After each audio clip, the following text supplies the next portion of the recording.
So Money episode 1217, Hit the Palapoo, entrepreneur, investor, and author. You're listening to So Money with award-winning money guru Farnoosh Torabi.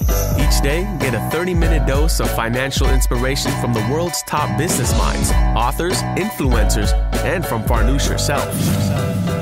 Looking for ways to save on gas or double your double coupons? Sorry, you're in the wrong place. Seeking profound ways to live a richer, happier life. Welcome to So Money. I do think it's important that if you are someone with a lot of privilege who has accomplished a lot and you get the question of how do you do it all or how do you juggle it all, to be honest about the fact that you are not doing everything.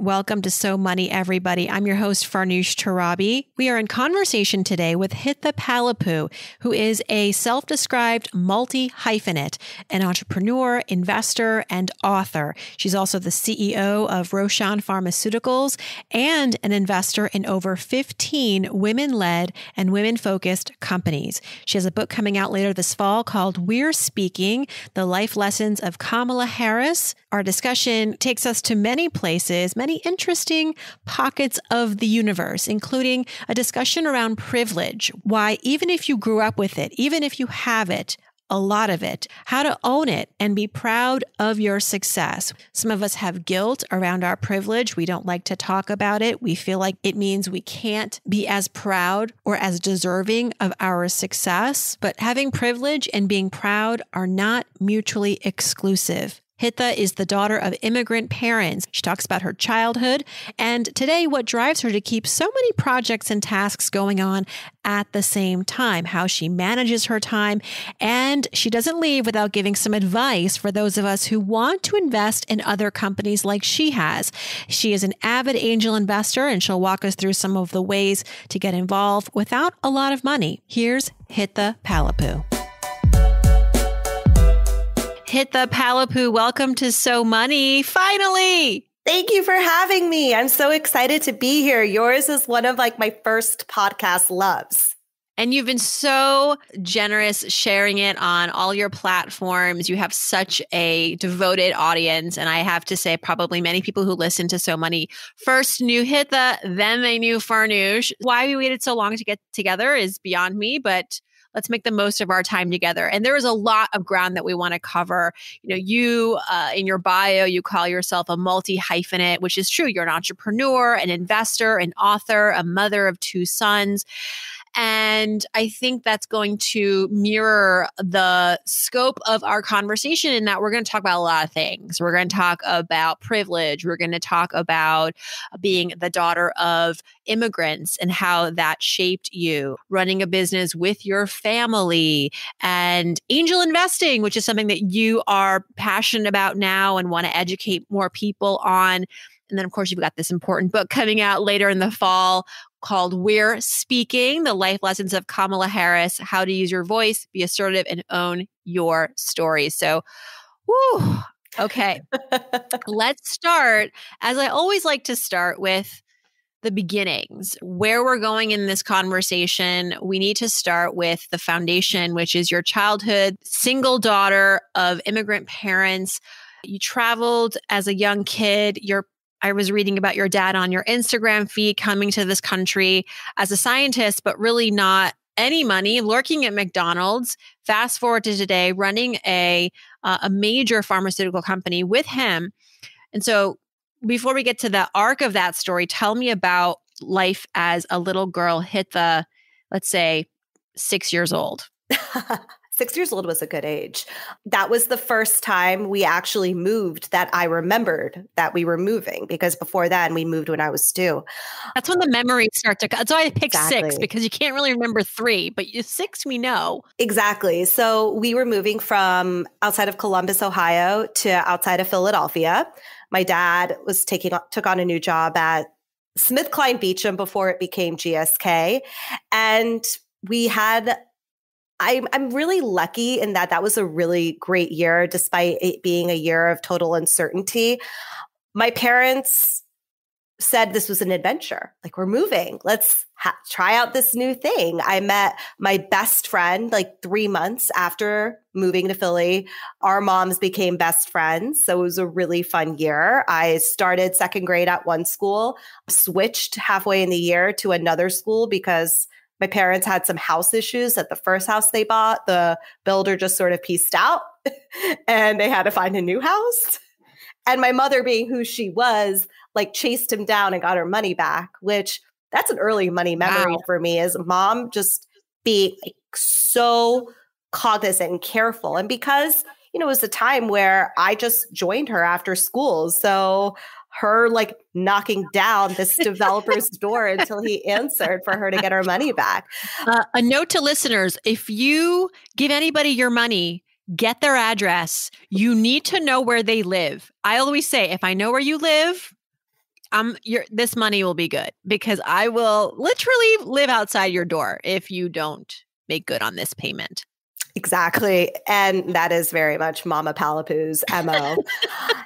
6 was a really big year because we also had my cousin, my dad's eldest brother's daughter. She and her husband had just moved to the States. He was pursuing his master's in Florida. She didn't know anyone, so she lived with us. She was expecting their first child. And so because there was about a 7-year age difference between me and her daughter, Neela, for the first time, I had that sense of what it's like to have a little sister, which there were moments I loved and there were moments I hated. So I really got a good sibling experience there.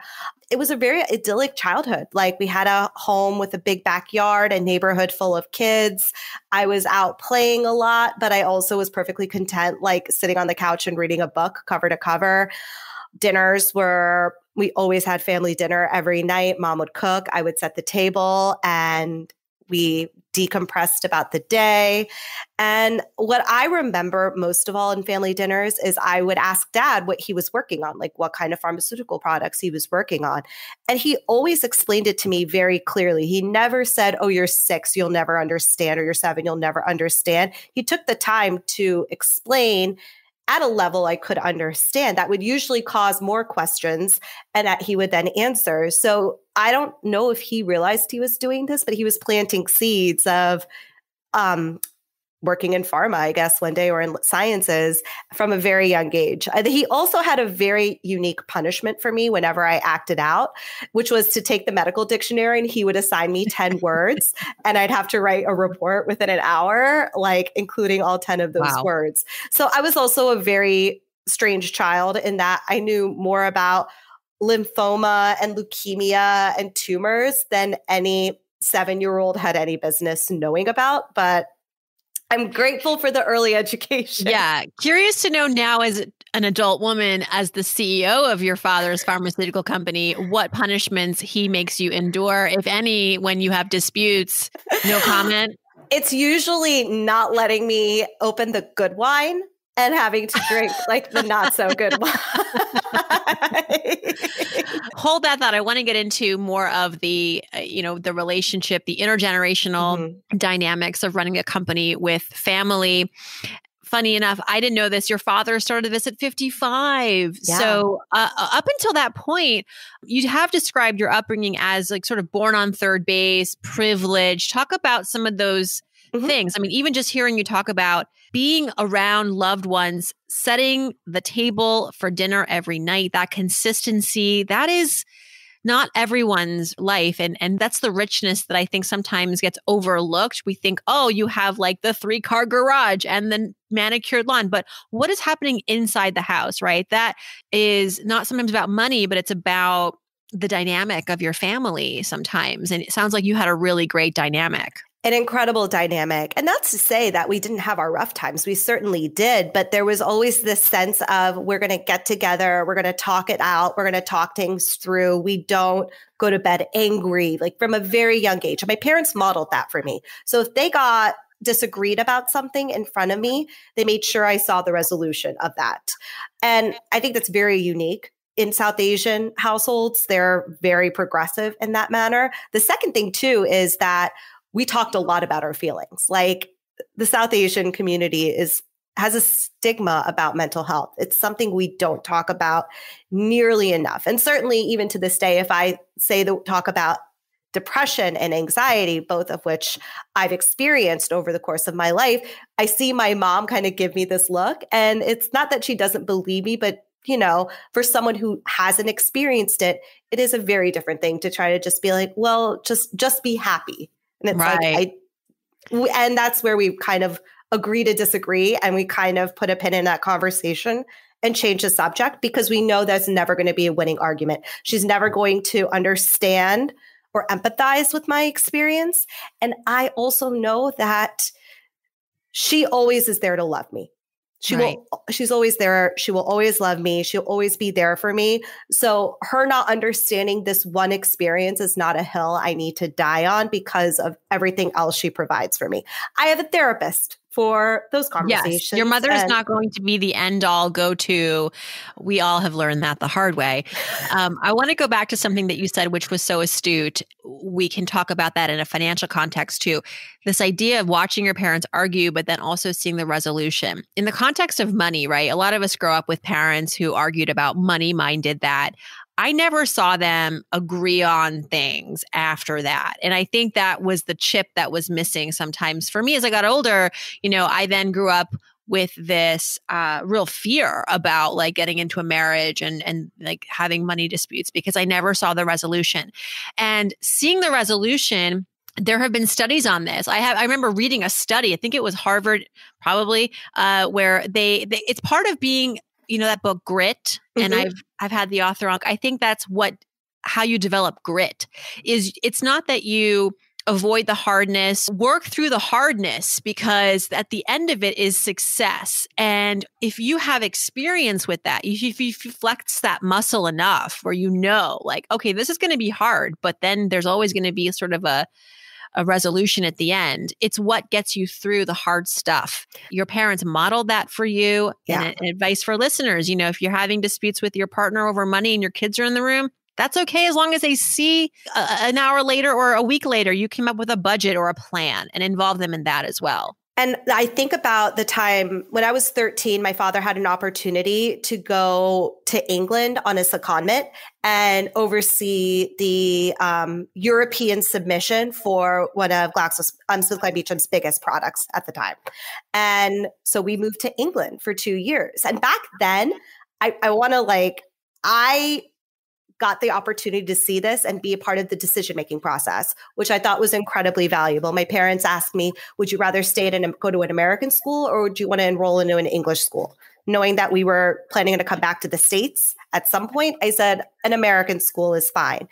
They also walked me through what the expat package is in the UK. Like he was given a car. He was given a very generous housing allowance and like business class tickets to fly back twice a year to the States for the whole family. And my parents said, well, we get this money. It's not that we have to use this. We're given the money. So we're making the decision to rent an apartment versus getting a house where all the other American expats live, because we want to be able to use that and we can fly coach. It's totally fine. We've been flying coach our entire lives to be able to explore and travel around Europe.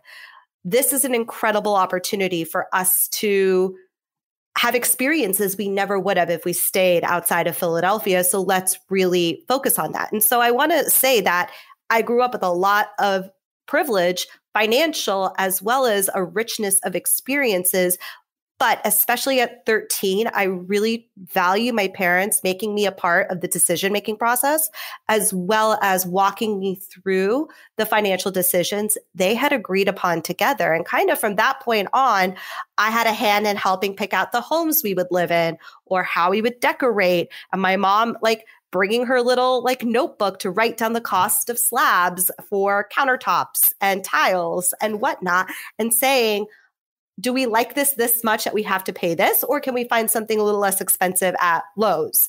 That got me thinking about money in a way that how much everything costs. And it sounds like through the process, you ultimately became not just the daughter, but you had a stake.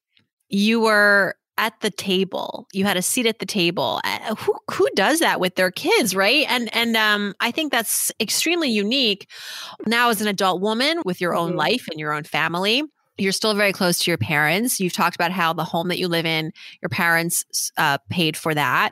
How does that, what's that relationship like now? Because some might say that's too much involvement, because then there's an indebtedness. There's this feeling of like, well, I have to do what they want because they've provided me with so much and they continue to provide so much for me. I could see how some people view it that way.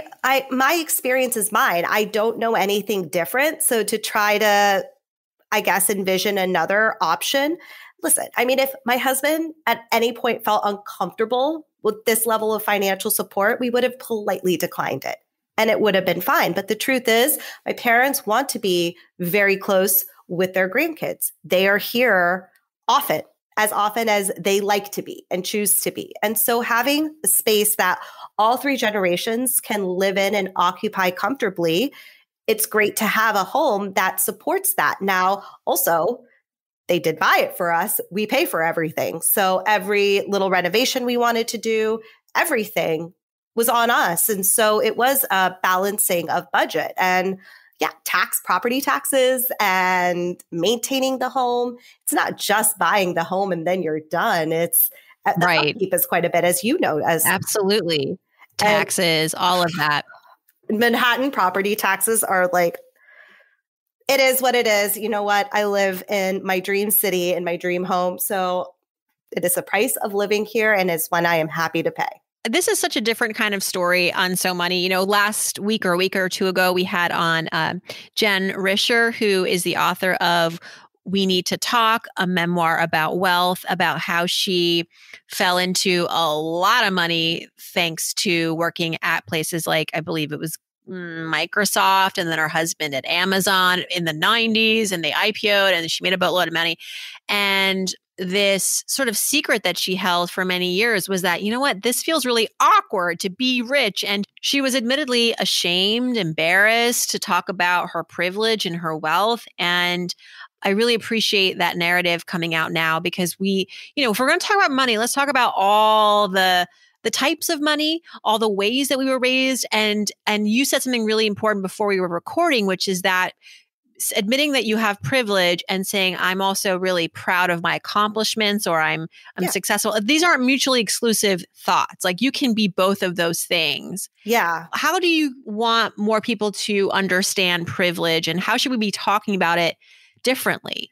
I think it starts with people who have privilege owning however that is for them in whatever way is also comfortable for them. Because I also understand this can be a bit of opening Pandora's box and you need to have your boundaries of what you will share and what you won't share very well established. But for me, it's anyone who knows how to Google well enough can figure out that some of this information. So I'm not sharing anything that is groundbreaking. That said, I'm open to say, here are all the people who work on my team that help me produce 5 smart reads and content online. I have an incredible, highly experienced team helping me run Roshan Pharmaceuticals. I have a team at home helping me hold things down here. And the list of things I do is very small compared to all the things I don't do. And I never want for a second for someone to feel bad because they're comparing themselves to me and my entire team, not just me and what I can do. And there is a responsibility in that when you do employ people, how can you offer them flexibility in a way that makes sense for that role? How can you be a good leader? Are you paying them a dignified wage? Are you paying them in however you can? And so it's very important to me to offer as much flexibility, great wages. Everyone is a part-time contractor, so no benefits, maybe one day. But that is what we do. And we are it's just how do you want to be treated, and treating people that way. But I do think it's important that if you are someone with a lot of privilege who has accomplished a lot and you get the question of how do you do it all or how do you juggle it all, to be honest about the fact that you are not doing everything. All of it, right? That you're investing in round-the-clock childcare, that you have a stay-at-home spouse or you have part-time work. I know. And truthfully, I could be doing more, but I don't want this, this ecosystem around me all the time. That's me. Yes, I could have higher top line numbers maybe every year. I could bring in more money, but then I also have like more people I'm responsible for. And for me, that's just not I'm already getting a lot of anxiety talking about that. In my life, I've had one full-timer, a few freelancers, but like I have friends that have teams, like literally like 10 people that show up to their house every day. And I'm like, why? So that you can be on Instagram every 5 minutes? Like, nope. For me, that's not worth the payoff. And that goes to something that we should talk more about is success is not how much money you've raised. Right. It is not necessarily how big your team is or what locations you're opening. Success is, am I living the life that I want to live? Is my company profitable and growing? Are my kids happy and healthy? And I feel like I feel satisfied as a parent and my career. And we don't talk about that enough. So I do think press needs to reframe how we view success because there are so many incredible stories that are not being told as a part of this that I think are some of the most successful businesses. But I guess the way we personify entrepreneurial success in the press, it's never viewed that way. Yes, we use terms like playing big, playing small. We glamorize these entrepreneurs that claim to make, 8 figures, 7 figures. But I'm always curious, like, what are they taking home? And what does the home life look like? And do they see their kids? And all of these things. Let's fast forward a bit. We've learned a lot about Hita at age 6 and throughout the years, your family dynamic. Today, you're a mom of 2. You have many, oh my gosh, you're so busy. No one can eat. I'm so grateful that you've even made time for this podcast. You're very active on social. You have a wonderful Webby honored social series called #5SmartReads. You're still doing that? Mm-hmm. Every weekday morning. But I have a team of contributors that also, with their great perspective, unique perspectives and narratives that I love learning from. You're a speaker. You have a book, another book coming out. And of course, you're the CEO of Roshan Pharmaceuticals that your father started. Do you feel as though because your parents work so hard, daughter of an immigrant, like what motivates you to do all the things? First question. I think it goes back to something really important that my mom told me when I was a kid and someone asked me what I wanted to be when I grew up. She was very much nudging me to be a doctor, like typical. Really? That surprised me. So surprising. She was like, you're going to be a doctor. And I said, but I want to be a fashion designer. And she was like, you could be a doctor and a fashion designer.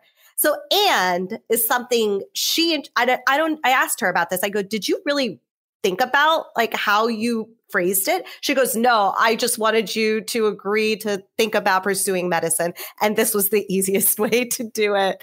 But that and kind of changed my life because it showed me I could do more than one thing.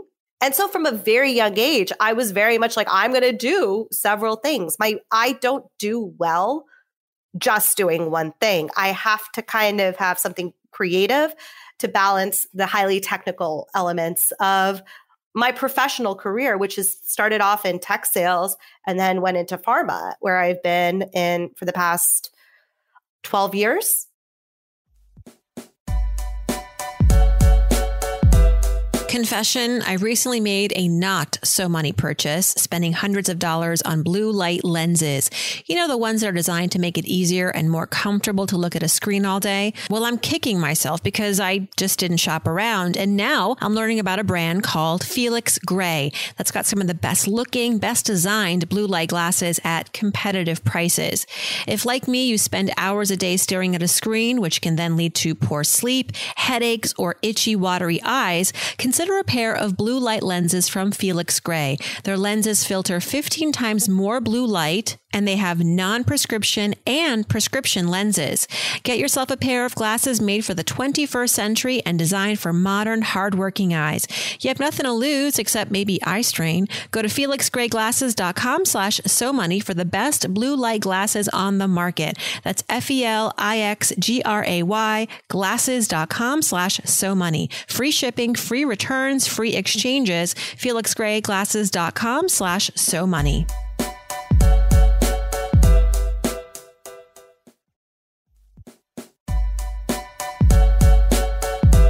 We've been decorating our home for many months now, and to my delight, I came across a company that's able to take your favorite photos and turn them into real-life art. It's called paintyourlife.com, which provides a professional hand-painted portrait created from any photo at a really affordable price. You can choose from a team of world-class artists and work with them until every detail is perfect.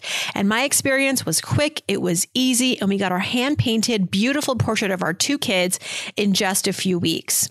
At paintyourlife.com, there's no risk. If you don't love the final painting, your money is refunded, guaranteed. And right now, as a limited time offer, get 20% off your painting. That's right, 20% off and free shipping. To get this special offer, text the word paint to 64-000. That's paint to 64-000. Paint your life. Celebrate the moments that matter most. Terms apply. Available at paintyourlife.com/terms. Again, text paint to 64-000.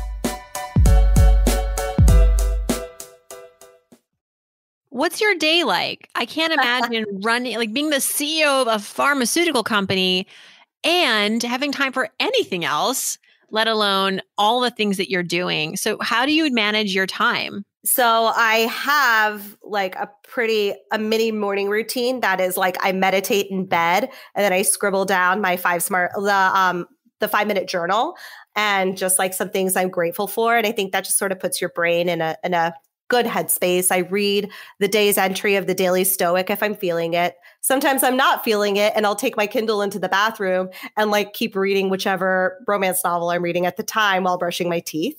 And if I wake up early enough where the kids are still asleep, I try to sneak in just like a little bit of yoga or stretching before they get going, because I've noticed it wakes me up. It puts me in a much better mood that I can handle the morning rush of getting them dressed and getting them fed and packing backpacks and getting them to school. We're also very lucky that they go to school like a 5-minute walk away. And that is a gift. Like, the best gift, wonderful schools that are right for them. So they're off by 8:30 every day. And then it's to work. And every day is so different because, when I was knee deep in fundraising, that was all I did. So it's checking my master list of prospects and like, well, did I follow up with this person? Had this person signed the paperwork? Have I gotten the wire? And following up. No one ever tells you fundraising is mostly email. It's very little to do with the conversations. Stop asking me how my day was. We're all just emailing all day long. That's Exactly. But that would be what a fundraising time was. Then there are times where the money is closed and I'm like, time to deploy capital into developing this product. And that's really where I listen and let my teams explain. Obviously, when things go wrong, and things always go wrong in pharmaceutical development, and there are some careful budget conversations to make, it's us looking at what went wrong, how much is this going to cost to run this as like experiment again or run this line again and whatnot, managing cash flow and all of that. But I will say at this stage of the company and with kind of the partnership we have, my day-to-day is not so much on the fundraising or closing of money. It really is, did the money come from our partner? What's on deck? What are we working on? What's going on? And being as supportive to my team as possible and liaising with the partner to give them updates and coordinating calls on that front. So we're really in technical mode right now of driving the development further with preparing for a clinical trial and preparing to manufacture the submission batches at FDA, making sure everything is ordered and dealing with the COVID lead times. Because everything is prioritized for COVID. So we have to order equipment and components and raw materials 6 months in advance versus like 4 to 6 weeks in advance. So it's managing that and managing those POs. It's starting to bring on some more help to help with that operational work. So my executive team can really be focused on the development and the strategy. So it's a good phase to be in now. I'm glad we had a successful seed raise. I don't think our product and our company would have been the right company for venture and to go down that route because I can't project the 10x return, like in a realistic way that venture capitalists want to see. And I get that even family offices want to see at least maybe a 7 to 8x on a pharmaceutical or life sciences type company. And I could probably make that math work, but that doesn't make me feel good. And if you're taking millions of dollars from people and they're putting that in investing in your company and you can't with certainty and confidence project that, it didn't work out. So partnering with another company makes the most sense. And it's one that I'm really grateful we've entered into, and it helps me sleep at night because I will tell you when I was before then, it was a lot of sleepless nights of, oh my God, these are all my dad's friends that work with us. And they're going to think I'm just some stupid kid who had no business running this company and having this role. Well, that's a lot of pressure. And I think that's what I haven't talked so much about is that pressure, because these are people who have known me since I was a child. Like I used to call half of them uncle. Oh, yeah. Have you ever experienced pushback or belittling? I don't know. What is it? Is it just in your head or have you actually experienced it? I would say one of my team members, he has his process and my process is not his process now. And so that's very, very judicial of you. But I will say there are things I really appreciate, like his attention to detail and certain things about his process that I've come to appreciate and adopt. And that makes things a lot easier. So I think also in being a leader, you also have to be like, how can I get the best out of my team? And he and I, like litigating what's the right way to do something is not the best and highest use of our time. It doesn't take it doesn't take a significant amount of effort for me to do certain things in the way he likes to do it in a process that he is comfortable with. So I've been happy to adjust to that. That's very nice of you to say. You brought up venture capital. Two more things I want to talk about before we go. One is your advice for prospective angel investors. This sounds very sophisticated. It sounds like you only start doing this when you're super, super rich. So I really want you to break this down for us and make it a little bit more, and maybe democratize it a little bit and talk about some of the avenues that are more accessible to people, things to look out for. And then we want to talk about the life lessons of Kamala Harris, your book, We're Speaking. I'm speaking. We're speaking. I can't wait for this book to come out, but talk a little bit about your experience with angel investing and advice, like your top 3 tips. I will say angel investing probably saved is the reason why I actually enjoy budgeting and managing my personal finances, because I'm acutely aware of I could buy a bunch of this random clothes that I don't even need, or I could make an angel investment. And so that for me, and that's what, to your point, you can start with smaller size checks. These are not $25,000, $50,000 checks you are writing. Certainly you can write that. However, when you're getting started, there are some companies, if they're raising a pre-seed round off of an idea or an angel round, they'll take a $5,000 check. Some will take $1,000 check. If you also are passionate about what they're building, you can provide value to them, but you're not going to make their life a living hell, which I think every founder has dealt with, frustrating investors who want updates or who want a quick return. And if that's what you're looking for, angel investing is not it.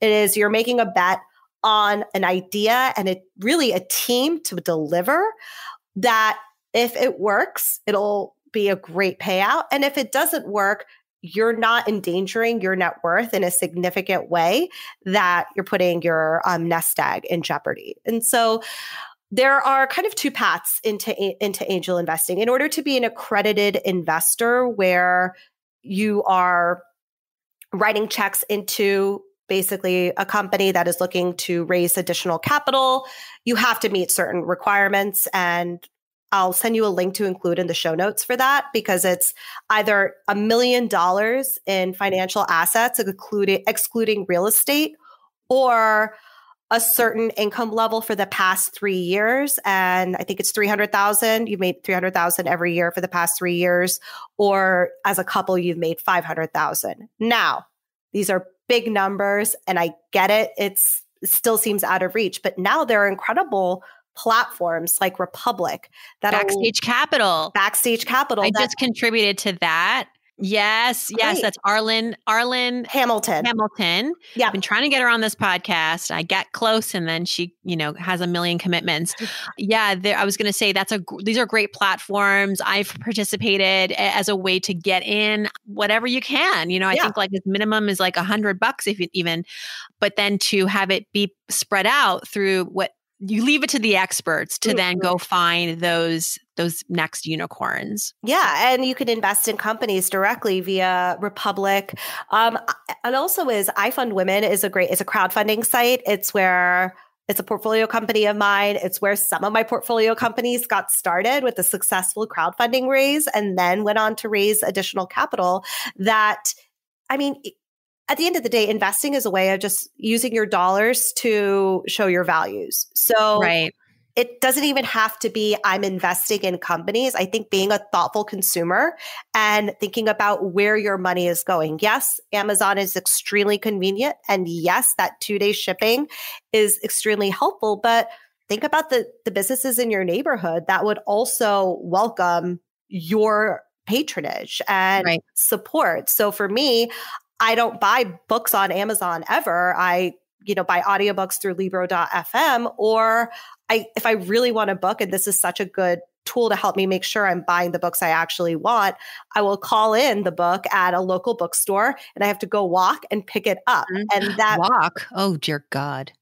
We live in New York. And just kidding. It's 2 blocks away. It's small effort. It's a very small effort. Yes. I think the pandemic, well, 2 things you remind me of. I did 2 podcasts. One, I did a podcast with Karen Kahn, founder of iFund Women. So everybody can check that out and learn more about iFund Women. And also did a podcast on, an interview with a woman who is not spending any more money on Amazon.com.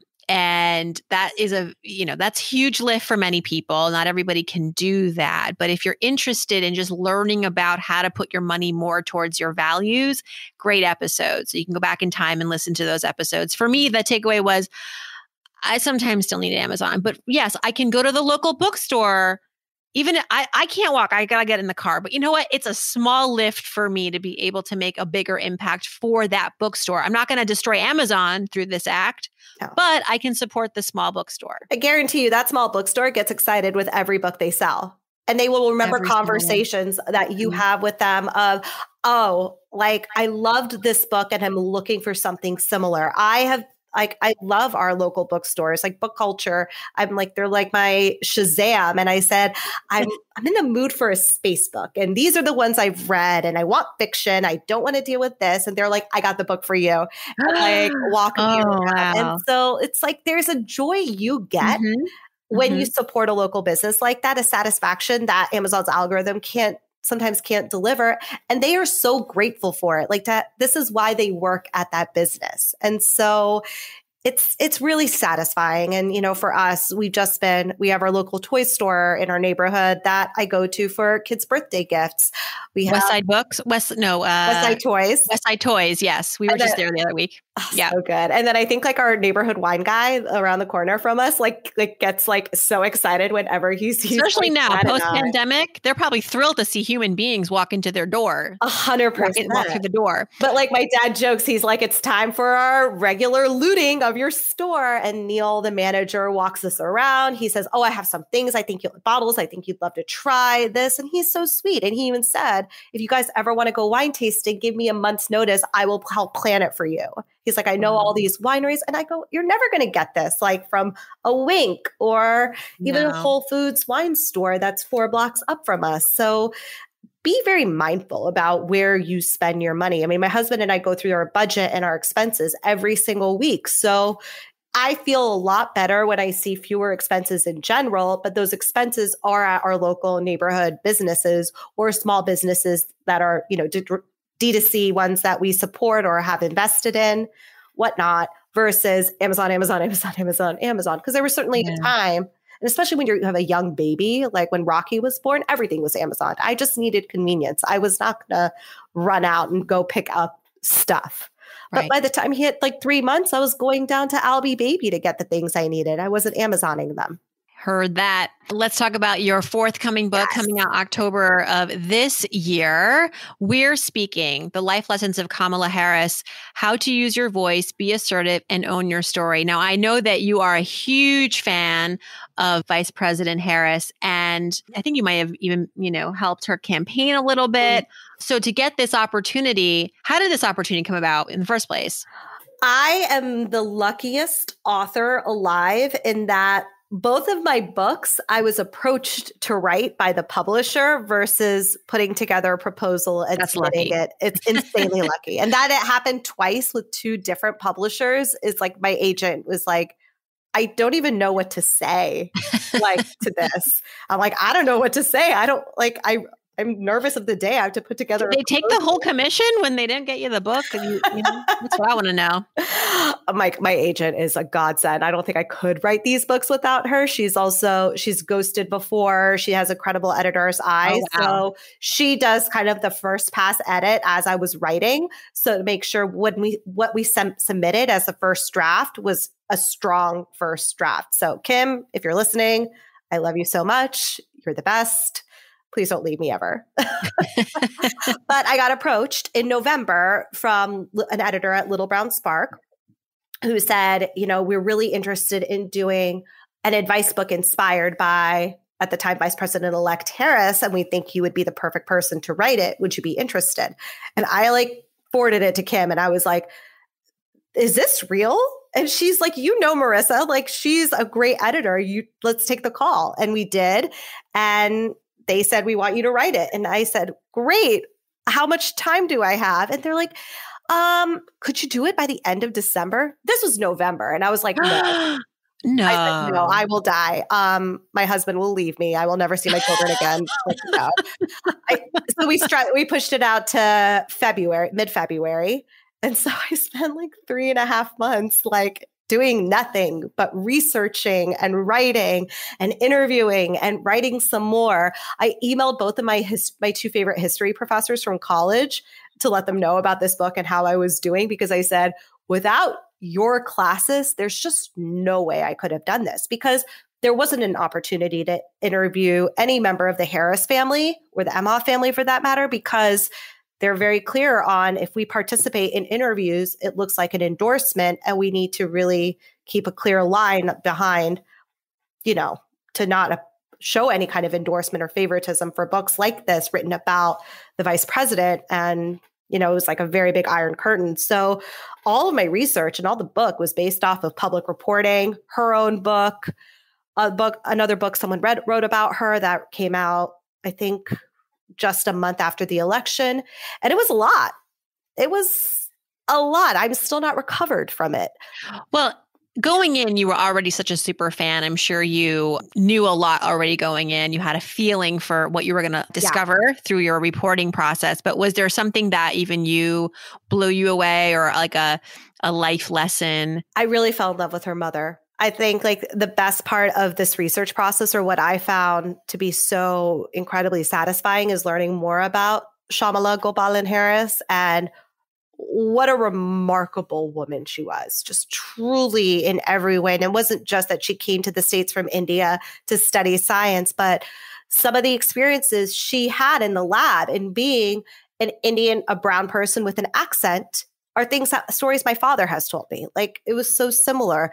The way she came to the States before the National Immigration Act was passed, and she was one of 1,000 Indians allowed in the United States every year. There was no diaspora and there was no community. It was like when my uncle came here around the same time. He came as a Fulbright scholar, and it was very lonely for him. And so learning about how she raised these two girls, my dad and my uncle's other sister, Shanti, was a single mom raising my cousin who went on to the Naval Academy, is now a big poobah at a Fortune 50 company. And what's a poobah? Looks like a big boss man.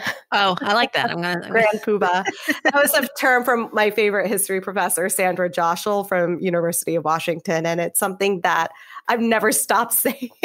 Always learning on this podcast. What can I say? Well, we cannot wait to read this book. We're so fortunate to have you come by and share, really drop some bombs on us. I really, really appreciated all this perspective. It's real fresh. It's really needed. And keep doing you. Thanks so much to Hitha for joining us. Her book, again, coming out later this fall, is The Life Lessons of Kamala Harris: How to Use Your Voice, Be Assertive, and Own Your Story. If you like this podcast, please subscribe, share it with a friend, leave a review. Every Friday, including this coming up Friday, I will pick a reviewer of the week to receive a free 15-minute money session with me. And we can talk about money, but also many other things. So leave a review. I hope to hear from you, and I hope your day is so money.